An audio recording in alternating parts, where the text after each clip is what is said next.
ఒకవేళ స్నేహితులను నమ్మి చెడిపోయిన వాళ్ళు ఉంటారు. స్నేహితులను నమ్మి బాగుపడిన వాళ్ళు ఉంటారు. ఏ బంధుత్వంలో మాత్రం అలాంటి వాళ్ళు లేరు. స్నేహితులను నమ్మి చెడిపోయారా? కాదు. ఒక స్నేహితుడు నీకు సరిగ్గా సెట్ అవ్వలేదంటే ఆ తప్పు నీది వాడిది కాదు నీదే. అంటే నీ మనసెరిగినటువంటి వాడు నువ్వు సరిగ్గా ఎన్నుకోలా. ప్రయత్నం చెయ్యి మరొకడిని. చెయ్యి కావాలి. అవసరం. అవసరం. నీ బాధ చెప్పుకోవాలన్నా, నీ గుండెల్లో ఉండే వేదన పంచుకోవాలన్నా, నీ బాధ్యతలు అర్థం చేసుకోవాలన్నా నీకో మిత్రుడు కావాలి. ఆ మిత్రుడు కావాలంటే మనం ప్రయత్నం చేయాలి. మీ స్నేహితుల గురించి చెప్పాలి అంటే? నాకు ప్రాణ స్నేహితుడు అనేవాడు ఇప్పుడెవరు లేరండి. కానీ ప్రయత్నం చేస్తున్నా. ఎందుకంటే నాకు కావాలి. ఎందుకంటే నాకు నా వేదన ఉందండి. నాకు గబుక్కున ఒక 4 రోజులు కొంచెం బాగా దుఃఖం వచ్చిందనుకోండి, నన్ను కడుపులో పెట్టుకునేవాడు ఎవరండి? ఒక స్నేహితుడు. అలాంటి స్నేహితుడు నన్ను అమ్మలా చూడాలి.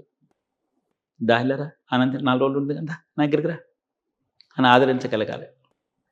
స్నేహితులు ఉంటారండి. ఇప్పుడు మన విస్తరలో 10 రకాల పదార్థాలు వేసుకుంటాం. అన్నం ఒకటే ఉంటుంది. 100 రకాల మనుషులు మన దగ్గర ఉంటారు. కానీ అన్నం లాంటి ప్రాణ స్నేహితుడు ఒకడు ఉండాలి. స్నేహితుడు అంటే ఏంటంటే గుళ్ళో దీపం. దీపాన్ని ఎవడో ఆర్పుకోడు. చేతిలో ఉండే అన్నాన్ని ఎవడు కాలదన్నుకోడు. ప్రాణ స్నేహితుడు అంటే అదండి. అవసరాలు తీర్చుకోవడం కాదు, ఆసరాగా ఉండడం.